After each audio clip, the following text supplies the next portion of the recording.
Good evening, ladies and gentlemen. Good evening. Fellow Toastmasters and guests, and especially to our greatest member, Raja.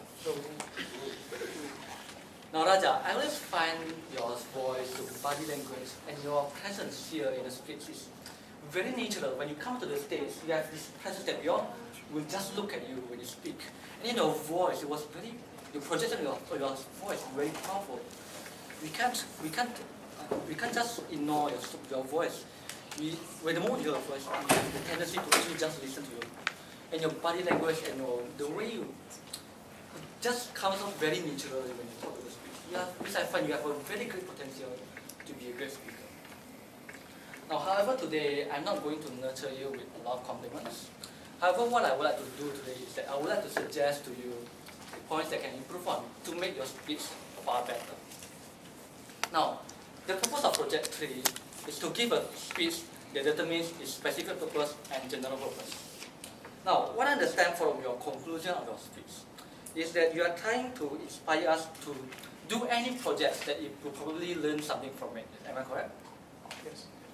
Now, however, I find that the supporting materials that you have given, the open in your body, and to the end of the speech, I find that, to be frank, most of it is not relevant. Neither does it reinforce your point that we should be doing projects instead. Now, let me go through your speech. When you first started, you were talking about the definition of projects. It's nuts and bolts. What are the essentials of a project? In which in the audience mind, we will quickly assume that you are going to inform us what projects are about, or like how do we improve on our projects. That was what came into my mind. But then you proceed on talking about the sperms and the ovarium. It's like, to be frank, I was actually kind of shocked. I didn't know how does it relate to your previous point. And then I decided to continue to listen. And then we started to talk about the conclusion, which I think is the main point of your speech itself. Now, when you talk about conclusion, I actually find that it wasn't very relevant to whatever you're saying. That the body of your speech, the example of your speech it sounds like a part of another speech that you're going to give instead of your purpose. Now, what I would like to suggest is that whenever you are creating a speech, you should follow these 3 points. Now, in every single speech, if not all of the speeches, there are 3 main points. First of all is the purpose. Purpose is what you want the audience to understand. So what you want to tell the audience. The points. How do you want the audience to understand? The examples. How do you want the users to relate to your speech? Now, a purpose has to be clear. It has to be clear. It has to be appealing to the audience. Points has to be logical. It has to be easy to understand. It has to be direct. Examples has to be relatable. Best examples are always relatable to the audience. It's relatable and it's descriptive. That way you can relate to the audience. It's okay. But what's most important? What's most important in every single speech is that regardless of whether you have it or not, all of these 3 points have to relate to one another. Examples have to reinforce the purpose, and it has to be relevant to your point.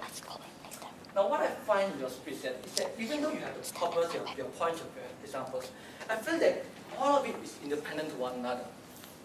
Your purpose is one thing, your example is another thing, while your point is entirely another thing.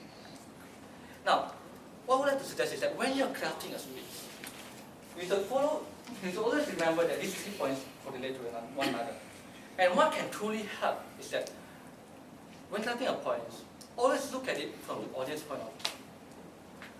Now, if when you write a point, you look at it from the audience point of view, whether if you as an audience, will you understand this point or not? Does it reinforce the purpose or not? Because sometimes, often, that we speakers, what we speak and what we understand may not be what the audience understand. Which I think is kind of the thing that you can improve on your current speech. Which I actually honestly think that your previous project was actually wonderful. Your points was relevant to one another. It's just that perhaps today you were rushing or whatever. But however, I feel that you could have made the points related to one another. And with this, I hope that I can nurture you to make a greater speech. All in all, you are a great speaker. You are very natural. I feel that you have great potential to be a great speaker. However, always remember your points, relate them to one another, and I'm sure that your next speech will be great to you.